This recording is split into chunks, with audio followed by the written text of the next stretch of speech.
Hello दोस्तों, स्वागत है आपका हमारे YouTube चैनल हिंदी नॉलेज में। आज हम हिंदी साहित्य से संबंधित कुछ महत्वपूर्ण प्रश्नोत्तरी करने वाले हैं। अगर आपको हमारी वीडियो पसंद आए तो आप चैनल को सब्सक्राइब करें, वीडियो को लाइक करें और शेयर करें। पहला प्रश्न है, हिंदी साहित्य के इतिहास लेखन का जो प्रथम प्रयास था किस भाषा में किया गया था? जर्मन भाषा में, फ्रेंच भाषा में, हिंदी भाषा में या अंग्रेजी भाषा में? तो ये इसका आंसर होगा फ्रेंच भाषा में। ये जो ग्रंथ था गार्सिया द तासी ने लिखा था। रामचंद्र शुक्ल ने अपना इतिहास ग्रंथ किस पद्धति पर लिखा है? विद्यावादी पद्धति पे लिखा था या वैज्ञानिक पद्धति पे या समाजशास्त्रीय पद्धति पे या वर्णाक्रमानुसारी पद्धति पे? तो रामचंद्र शुक्ल ने जो लिखा था वो विद्यावादी पद्धति पे लिखा था। तज़किरा ए स्वराई हिंदी नामक ग्रंथ के रचनाकार कौन है?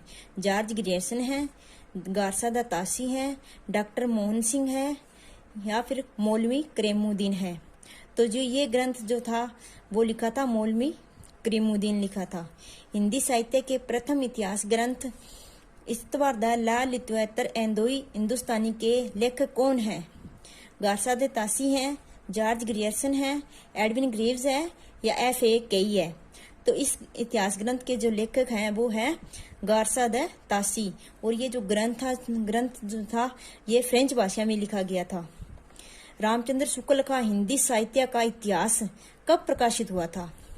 1829 ईस्वी में प्रकाशित हुआ था या 1929 ईस्वी में प्रकाशित हुआ था, 1931 ईस्वी में प्रकाशित हुआ था या 1929 विक्रम संवत में प्रकाशित हुआ था? तो ये जो ग्रंथ था वो 1929 ईस्वी में प्रकाशित हुआ था। मिस्र बंधुओं ने मिस्र बंधु विनोद ग्रंथ में कितने कवियों का विवरण दिया है?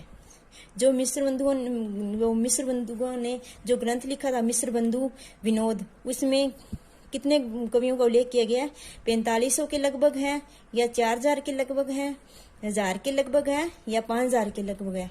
इस ग्रंथ में मिस्र बंधुओं ने लगभग 5000 के करीब कवियों का उल्लेख किया है। जनता की चित्तवृत्ति का संचित प्रतिबिंब साहित्य है, ये पंक्ति किस लेखक की है? यह आचार्य शुक्ल की है या हजारी प्रसाद द्विवेदी की है, बालकृष्ण भट्ट की है या भारतेंदु हरिश्चंद्र की? ये जो पंक्ति है ये है आचार्य रामचंद्र शुक्ल की। हिंदी साहित्य का आलोचनात्मक इतिहास के लेखक कौन है? तो इस लेखक है इसके कौन है? नलिन लोचन शर्मा है या रमाशंकर शुक्ल है, रामकुमार वर्मा है या रामविलास शर्मा है? इनमें से कौन से हैं? ये है रामकुमार वर्मा। आचार्य रामचंद्र शुक्ल ने आदिकाल या वीरगाथा काल की अवधि क्या मानी है? आचार्य जो रामचंद्र शुक्ल है उन्होंने जो इतिहास ग्रंथ लिखा था हिंदी साहित्य का इतिहास, उसमें जो आदिकाल के जो समय सीमा क्या मानी है? सन 1000 से 1400 ईस्वी मानी है या संवत 1050 से 1375 विक्रमा संमति मानी है या संवत 750 से 1350 विक्रमी मानी है या 1000 से 1375 विक्रमी संमति मानी है? तो रामचंद्र शुक्ल ने जो है वो मानी है 1050 विक्रमी संमति से 1375 विक्रमी संमति। आगे है, साहित्य इतिहास लेखन के समय साहित्य के अंतर्गत सम्मिलित किया जाना चाहिए। क्या करना चाहिए? धार्मिक साहित्य करना चाहिए, ये रस साहित्य और ज्ञानात्मक साहित्य या लोक साहित्य या आध्यात्मिक साहित्य?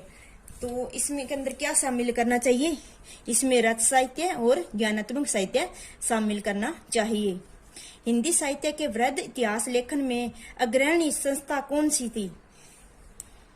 तो हिंदी साहित्य सम्मेलन प्रयाग थी या नागरिक प्रचारणी सभा काशी थी, एशियाटिक सोसाइटी ऑफ बंगाल थी या केंद्रीय हिंदी निदेशालय थी? इनमें से जो हिंदी साहित्य का वृहद इतिहास लिखा गया था उसकी अग्रणी जो संस्था थी वो थी नागरिक प्रचारणी सभा काशी थी।